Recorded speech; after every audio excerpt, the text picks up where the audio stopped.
السلام علیکم ورحمۃ اللہ وبرکاتہ۔ سامعین، کچھ لوگ پیدا ہی عظیم ہوتے ہیں اور کچھ لوگ اپنی محنت سے خود کو عظیم بنا لیتے ہیں، اور یہ عظیم لوگ قوموں کو عظمت والے کی طرف سے بطور انعام کے عطا ہوتے ہیں۔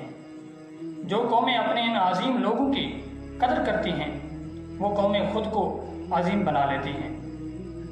11 ستمبر ہماری تاریخ کا وہ سیاہ دن ہے کہ جب ہم سے ہمارا ایک عظیم لیڈر اور ہمارا ایک عظیم رہنما جدا ہوا، جسے آج دنیا فاؤنڈر آف پاکستان اور پاکستانی قوم اپنے اس عظیم لیڈر کو بابائے قوم، بانی پاکستان اور قائد اعظم کے القاب سے جانتی اور پہچانتی ہے۔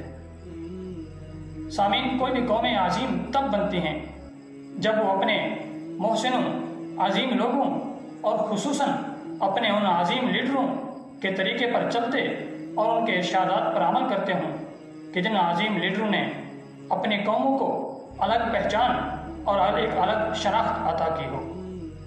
آج ہم بحیثیت پاکستانی ہونے کے، اپنی صلاحیت، ٹیلنٹ اور جذبے کے لحاظ سے ہم ایک عظیم قوم ہیں، لیکن آج ہم عملی طور پر اپنے آپ کو پیچھے دیکھتے ہیں۔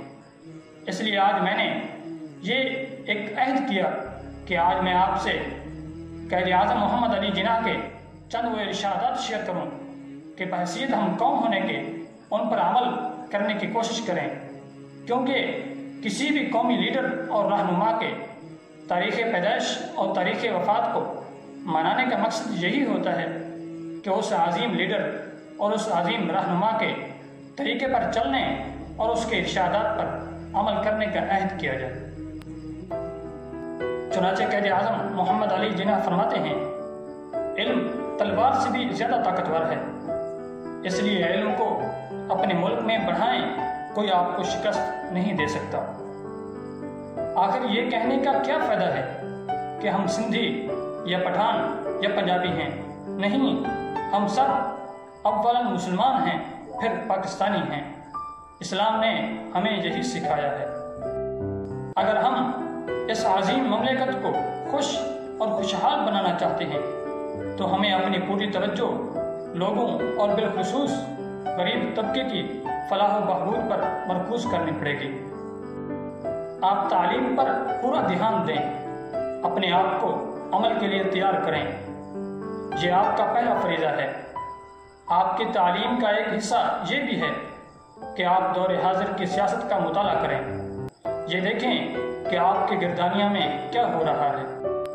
اپنی تنظیم اس طور پر کیجیے کہ کسی پر بھروسہ کرنے کی ضرورت نہ رہے، یہی آپ کا واحد اور بہترین تحفظ ہے۔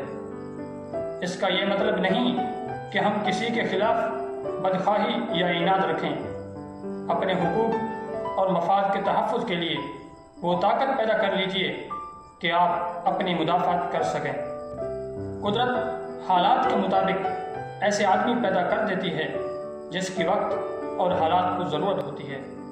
اس لیے آج میں اپنے نوجوانوں سے ضرور کہتا ہوں کہ آج قائد اعظم نے واپس نہیں آنا، آج ہم نے قائد اعظم بن کر اپنی قوم کی تقدیر بدلنی ہے۔